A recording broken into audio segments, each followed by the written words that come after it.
Salut à toutes et salut à tous et bienvenue dans cette nouvelle vidéo sur la chaîne C'est mon avis. Aujourd'hui je vais vous parler du Xiaomi Redmi Note 9S. C'est dur à dire, c'est un peu long, mais tout de suite c'est parti pour le jingle.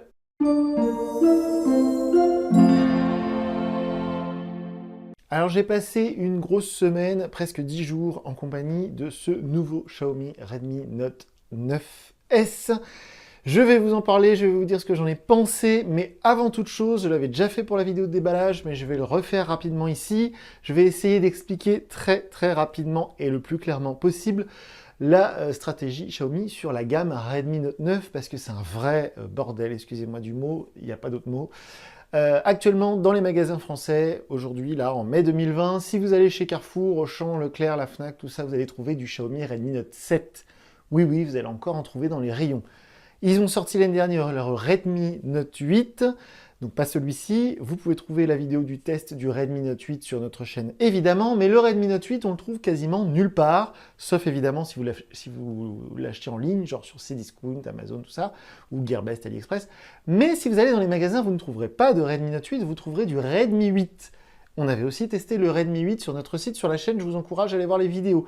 Mais le Redmi 8, c'est vraiment de l'entrée de gamme, c'est du téléphone pas cher, alors que la gamme Redmi Note, c'est un cran au-dessus. Et pour complexifier tout ça, on a la Redmi Note 9 qui est sortie là en mai 2020, qui a été même annoncée tout au début du mois en mai 2020. Et depuis quelques semaines, on pouvait déjà acheter le Redmi Note 9S. C'est très compliqué, mais comme je disais dans la vidéo de déballage, l'essentiel c'est que le téléphone soit bon, peu importe le nom que Xiaomi a décidé de lui donner, même si franchement, c'est pas très clair.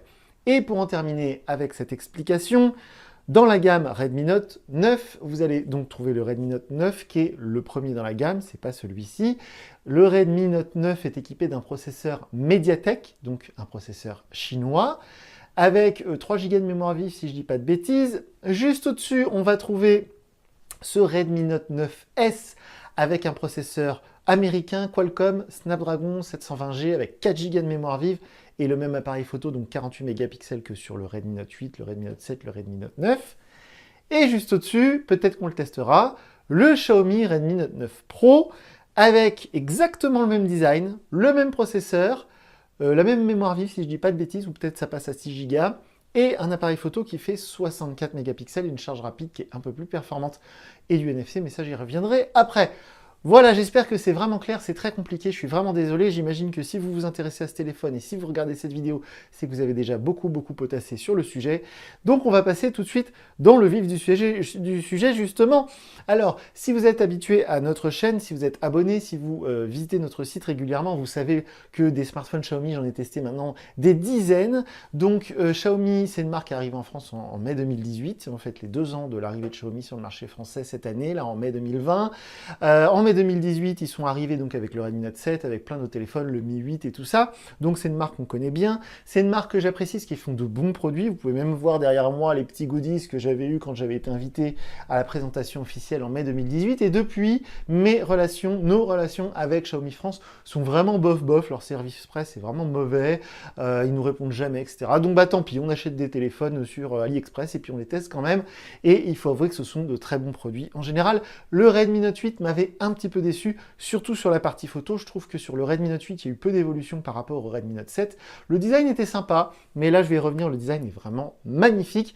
Là, il y a un vrai pas en avant avec cette gamme Redmi Note 9. Les points que j'ai appréciés, tout d'abord, on viendra après aux choses qui m'ont un petit peu déplu. Alors évidemment, l'autonomie, elle est monstrueuse. La batterie, elle fait 5000 mAh. J'ai presque réussi à tenir 3 jours sur une charge complète. Voilà, alors je fais pas du jeu toute la journée, je regarde pas YouTube ou Netflix toute la journée, et je fais pas de la navigation non plus H24. Donc effectivement, j'ai un usage, on va dire, modéré de mon smartphone. Je reçois des mails, des SMS, des coups de fil, je fais des recherches Google, je vais sur les réseaux sociaux. Et avec ça, j'ai presque réussi à tenir 3 jours sur une batterie. Donc il y a vraiment une super autonomie. Le processeur Snapdragon y est sans doute pour quelque chose aussi. Dans les choses que j'ai appréciées, il y a cet immense écran LCD, c'est pas du OLED, c'est pas du AMOLED, c'est du LCD. J'ai dû augmenter la luminosité assez souvent parce que, comme sur le Redmi Note 8 d'ailleurs, la luminosité sinon elle est un peu faiblarde. Par contre, les couleurs sont vives, les couleurs sont très fidèles à la réalité. Quand vous prenez des photos, cet écran met bien en valeur vos photos. Et apparemment, alors là je suis pas un expert, mais apparemment cet écran est certifié HDR10. Donc si vous êtes un féru de la série visionnée ou du film visionné sur smartphone, c'est vraiment ce téléphone qu'il vous faut, parce qu'avec des bonnes oreillettes sans fil comme celle de chez Xiaomi qu'on va tester bientôt sur la chaîne, je pense que le résultat est vraiment très bon. En tout cas, c'est vrai que c'est un très bel écran LCD IPS pour le coup, là c'est un très très bon point. Il est très grand l'écran, mais le téléphone est très grand aussi, mais ça j'y reviendrai dans un instant.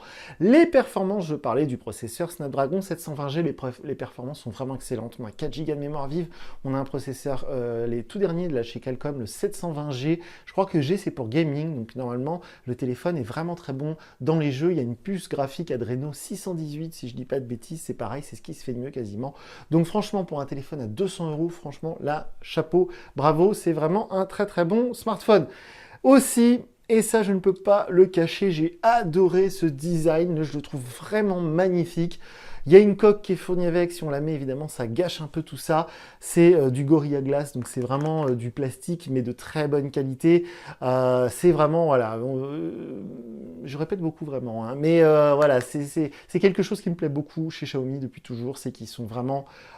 encore une fois vraiment, ils sont très forts sur le design, ils mettent beaucoup d'attention, beaucoup de moyens là-dessus, et c'est vrai que c'est très réussi. Alors le Redmi Note 9 Pro a quasiment, ou même exactement le même design, mais c'est pas pour me déplaire, il existe d'autres coloris, mais franchement, prenez ce bleu vert Aurora que je trouve magnifique. Le quadruple capteur photo, il est au milieu, je trouve que ça change un peu parce que tout le monde les met sur les côtés, là ça revient au milieu, je trouve ça assez sympa. Ça me rappelle un peu le Mate 20 Pro de chez Huawei que j'avais eu il y a quelques années et qui m'avait beaucoup plu.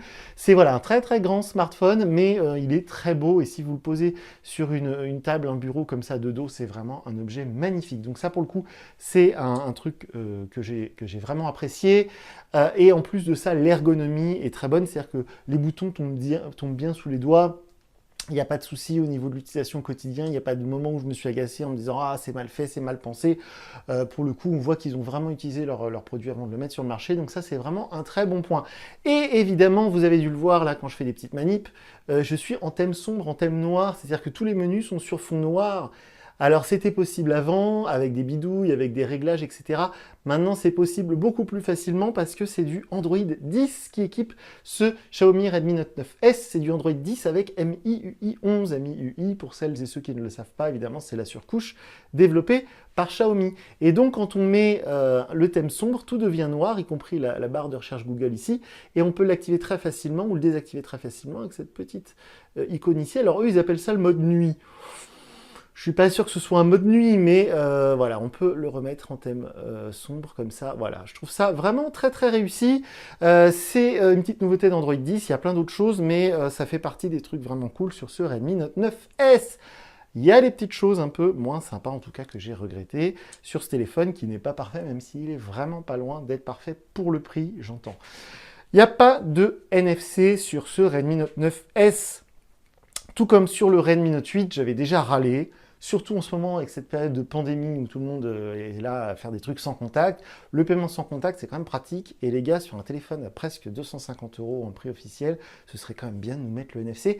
Il paraît qu'il y a le NFC, mais qu'il n'est pas activé, machin, ça ne m'intéresse pas. Moi, tout ce que je veux, c'est que quand j'installe Google Pay, je puisse l'utiliser. Et c'est pas le cas. De la même manière, sur le Redmi Note 9 tout court, il n'y a pas le NFC. Par contre, sur le Redmi Note 9 Pro, apparemment, le NFC est là et il est utilisable. Mais pas le cas sur ce Note 9S. C'est dommage. Alors, je le disais il y a un instant, c'est un très grand smartphone. Évidemment, si chez Xiaomi ils font ça, ils sont pas bêtes, c'est que vous, les clients, les consommateurs, c'est quelque chose que vous cherchez. Vous cherchez des grands écrans, vous cherchez des grandes autonomies, donc du coup, on a des gros et des grands smartphones. J'ai des grandes mains, et vous voyez, c'est très très dur, c'est impossible d'aller à l'autre bout de l'écran avec une seule main. C'est un très grand écran, on n'est pas loin de 7 pouces. Il faut quand même se rappeler qu'il y a quelques années, 7 pouces, c'était réservé aux tablettes. Aujourd'hui, on a presque 7 pouces dans la poche pour un téléphone, c'est gigantesque. On est au-dessus des 200 grammes. Donc, si vous mettez la coque et que vous mettez ça dans un jean un peu genre slim, vous pourrez presque plus marcher. C'est vraiment dommage, c'est un des seuls regrets que j'ai. J'aimerais qu'on soit sur un format un petit peu plus compact, qu'on enlève un petit peu les bordures, pourquoi pas avoir un écran un peu plus petit, mais c'est vrai que le Redmi Note 8, pour le coup, était un petit peu plus petit que ce Redmi Note 9S. Aussi, un petit truc qui m'a un peu agacé au quotidien, même si ça marche bien, c'est que le lecteur d'empreintes, il n'est pas au dos, Il est intégré sur le côté au bouton ici, vous pouvez le voir plus clairement dans la vidéo de déballage, le bouton Power. On a déjà vu ça sur plein d'autres modèles, hein. Chez Honor ils ont fait ça par exemple. Alors ça peut paraître une bonne idée, parce qu'on déverrouille souvent son téléphone avec son pouce. D'ailleurs vous voyez, c'est instantané quand je mets mon pouce. Le déverrouillage fonctionne très bien, ça reconnaît très bien mon empreinte, il n'y a pas de souci. Mais quand le téléphone par exemple est posé sur une table et que vous voulez déverrouiller l'écran pour voir un truc, pour checker un mail ou je ne sais quoi, et ben on est à chaque fois obligé de poser son doigt sur le côté, sur la tranche du téléphone. C'est un peu agaçant. Surtout que ce qui est un peu dommage, c'est qu'il y a sur cette nouvelle version d'Android et cette nouvelle version de MIUI, la possibilité de réveiller le téléphone en tapant 2 fois. Donc quand le téléphone est à plat sur un bureau, c'est très pratique. On cogne 2 fois l'écran comme sur un iPhone 10, qui est le fait depuis 2-3 ans maintenant. C'est très pratique et malheureusement, du coup, on est obligé de poser le pouce à chaque fois. J'ai activé la reconnaissance faciale, ça marche plutôt bien, mais c'est de la reconnaissance faciale en 2D, donc c'est pas très sécurisé. Donc en plus, il y a quand même très souvent, quand il y a un reflet ou quoi, ça marche pas. Donc il faut poser son doigt. Voilà, c'est pas un gros défaut, mais c'est un truc qui m'a un petit peu agacé. C'est vrai qu'au niveau du design, c'est sympa de plus avoir de lecteur d'empreintes, mais ce qui aurait été sympa aussi, c'est de l'intégrer en dessous de l'écran. C'était peut-être un peu cher pour cette gamme-là. Enfin, un truc tout bête, mais que j'ai regretté à plusieurs reprises au cours de ma semaine d'essai, c'est qu'il y a un seul haut-parleur, il est en bas, il n'y a pas la stéréo, il n'y a pas de haut-parleur en haut, et le haut-parleur du bas est un peu faible.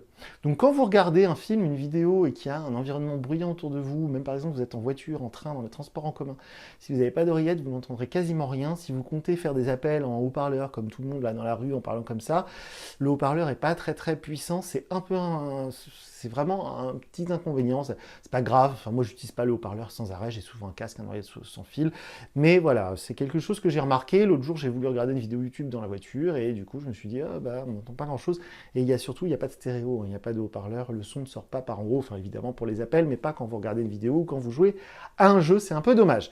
Et toute dernière chose, c'est pas vraiment un reproche, c'est il y a de la charge rapide sur ce Redmi Note 9S. Heureusement, évidemment, avec l'USB Type C, on a du 18 watts, le chargeur fourni dans la boîte et un chargeur un peu rapide. On a avec ce chargeur fourni à peu près 1% par minute. C'est pas mal. J'aurais bien aimé soit de la charge sans fil ou soit une charge un peu plus rapide. Le Redmi Note 9 Pro, qui est 50 € de plus, même pas, il a de la charge rapide 30 watts. Donc ça peut être intéressant. Moi, de toute façon, c'est pas grave parce que je le charge la nuit. Mais vu qu'on a une énorme batterie, il y a des soirs où je me retrouvais avec 60% de batterie, je me dis bon je vais pas le charger cette nuit, c'est ballot. Donc je laissais comme ça, et puis le lendemain, la batterie descend, 40, 30, on se dit j'aimerais bien mettre 10% d'un coup là en 5 minutes. Et bon du coup ça charge pas super vite, ça charge vite quand même, mais pas super vite. Alors un truc dont je vous ai pas encore parlé, et vous devez vous demander si c'est un plus ou si c'est un moins, c'est la partie photo. Alors, je vous encourage vivement à aller sur notre test écrit, je vous mets le lien sous la vidéo, vous irez voir, je partage une galerie Google Photos, des photos que j'ai prises avec le téléphone que je teste, ça vous permettra de vous donner un avis objectif, vous pourrez juger vous-même la qualité des photos. Les photos de ce Redmi Note 9S, elles sont pas mauvaises. Les photos du Redmi Note 8 m'avaient un peu déçu parce que chez Xiaomi, chez quasiment tous les constructeurs asiatiques, ils ont cette mauvaise habitude d'essayer d'améliorer les peaux, les visages, d'enlever les défauts, tout ça. Alors les Asiatiques adorent ça et franchement, moi ça me gave et je suis pas le seul. Heureusement, je me sens pas seul sur ce coup-là. Et là, en fait, c'est très difficile d'avoir une photo très naturelle quand on prend quelqu'un. Un visage, un bébé, un enfant, même un adulte, une vieille personne. Si vous voulez faire une belle photo très naturelle, c'est difficile avec ces smartphones de chez Xiaomi. C'est pas le capteur photo qui est en cause, le capteur photo 48 mégapixels de chez Sony est de très bonne qualité, c'est plutôt le traitement logiciel. Alors, bon, maintenant, j'y suis habitué, on s'y fait, donc bon, c'est pas grave. Puis quand vous prenez des paysages, des voitures, des monuments, on s'en rend pas compte. Au contraire, des fois, on trouve que la photo est très belle, et puis quand on zoome un peu, on se rend compte qu'elle a été un peu lissée, un peu améliorée. Bon. Mais c'est vrai que voilà, c'est-à-dire que la partie photo est très bonne dans le sens où on peut prendre de très jolies photos. Si vous partez en vacances avec ce Xiaomi, vous allez prendre des très jolies photos, des montagnes, des paysages, voilà, plein de choses. Si vous faites des selfies, alors là, les selfies, pour ceux qui font du Snap et du TikTok et je sais pas quoi encore, l'appareil photo selfie est de très bonne qualité. Par contre, si vous voulez faire des très très jolies photos un peu naturelles pour les réseaux sociaux ou genre Instagram par exemple, vous aurez toujours des photos un peu fake, quoi. C'est le seul reproche que je peux faire. Mais sinon, la partie photo est très bonne. Vous pourrez voir, j'ai pris des photos en macro, le capteur macro est très bon, le capteur grand angle est bon aussi, il y a un mode nuit qui marche très bien. Donc voilà, la partie photo, je suis un peu mitigé, je ne pourrais pas dire que c'est mauvais, je ne pourrais pas dire que c'est très bon, parce que voilà, ce traitement logiciel est un peu enquiquinant. Alors je vous rassure tout de suite, j'ai déjà tout désactivé dans les menus, le mode beauté est désactivé, tout ça, mais même si vous désactivez tout, il y a quand même un traitement qui s'effectue, c'est un petit peu, parfois un peu frustrant. Mais voilà, c'est vrai que c'est pas un reproche que j'ai à lui faire, j'ai pris de très belles photos avec ce Redmi Note 9S pendant ma semaine d'essai, donc je pourrais pas dire qu'il est mauvais en photo, c'est faux. Donc pour conclure, je dirais que c'est un excellent smartphone milieu de gamme, on est à 200 €, là celui-ci on peut le trouver à 199 € en ce moment. Franchement, allez-y. N'hésitez pas une demi-seconde, il n'y a pas longtemps j'ai testé le Realme 5, alors pour le coup il est dépassé sur tous les aspects. J'ai testé le Redmi Note 8, là, il n'y a même pas un mois, alors lui bon, pour le coup il est plus vieux, il est plus ancien, mais c'est pareil, il est moins bon que ce Note 9S. Peut-être que je testerai le Redmi Note 9 tout court, peut-être que je testerai le Redmi Note 9 Pro, mais une chose est sûre, c'est que pour moi, ce Redmi Note 9S, c'est le meilleur rapport qualité-prix dans cette nouvelle gamme Redmi Note 9. C'est-à-dire que le Redmi Note 9 tout court, il est un petit peu moins cher, mais on a un processeur Mediatek et tout, enfin on perd des choses assez sympas. Et puis, si on passe sur le Pro, c'est quand même un peu plus cher, on n'a pas beaucoup de choses en plus, on a juste l'appareil photo qui passe en 64 mégapixels, on a le chargeur qui passe en 30 watts, bon voilà. Pour moi, c'est vraiment un super rapport qualité-prix que ce Redmi Note 9S. Je ne le choisirai pas personnellement parce que pour moi, il est un peu trop grand, un peu trop gros. Mais sinon, au quotidien, c'est vraiment un régal. Android 10 avec MIUI 11, ça marche super bien. Les perfs sont excellentes. Voilà, les photos sont vraiment bonnes malgré tout dans l'ensemble, je dirais. Voilà, c'est vraiment un très bon smartphone. Alors, je reçois souvent des mails, des messages via notre site internet www.cmonavis.eu. Si vous voulez me poser des vraies questions, on a un formulaire de contact, il ne faut pas hésiter. Mais souvent, les questions que je reçois à propos des téléphones, je suis sûr que je vais en recevoir aussi à propos de ce Redmi Note 9S, les questions que vous m'envoyez généralement, c'est oui, j'hésite avec le Samsung A20, et puis, ou alors parfois, c'est des modèles vraiment anciens, genre le J6, le machin. Et ce Redmi Note 9S. Alors, c'est pas compliqué. Si le téléphone avec lequel vous comparez, il a un an de plus, c'est pas la peine de comparer. Celui-ci sera forcément meilleur. Enfin, souvent, c'est ça la logique. Et là, pour le coup, il est sorti vraiment il y a genre 2-3 semaines. Si vous avez 200 € de budget et que vous vouliez acheter un smartphone, là, vous vouliez changer le vôtre, très honnêtement, il n'y aura pas beaucoup mieux que ça. Peut-être chez Nokia, la nouvelle gamme, là, il faut que je teste les 3.2, les 3.3, 2.3, on s'y perd un peu chez Nokia aussi. Mais voilà, il n'y aura vraiment pas beaucoup mieux. Peut-être chez Realme, à voir. Mais là, une chose est sûre, c'est que moi, je ne peux que recommander ce nouveau Redmi Note 9S, malgré que, voilà, c'est un peu le bordel leur gamme. Et puis Xiaomi France, voilà, ils sont comme ça. Mais honnêtement, leurs produits, ils sont top de chez top. Si vous avez des questions, comme je le disais, vous pouvez nous contacter via notre formulaire de contact sur le site internet. Mais une fois encore, je répète, je précise que je ne réponds pas aux commentaires que vous mettez sous la vidéo. Les commentaires YouTube, on les laisse ouverts pour que vous puissiez échanger entre vous, pour que vous puissiez corriger les conneries que j'ai dit, pour que vous puissiez poser vos questions à des monsieur je sais tout qui pourront vous répondre et vous dire plein de choses. Mais nous ne lisons plus les commentaires YouTube et nous ne sommes plus présents sur les réseaux sociaux parce que j'avais pas le temps de m'en occuper, Twitter, Facebook, tout ça c'est fini. Donc voilà pour ce Redmi Note 9S. Vraiment un excellent smartphone. S'il vous intéresse, vraiment, cliquez sur le lien sous la vidéo, allez lire mon test écrit et allez regarder les photos que j'ai prises avec ce téléphone. Franchement, elles sont vraiment pas mal. Donc moi, je vous dis à très bientôt pour une nouvelle vidéo sur la chaîne. Salut!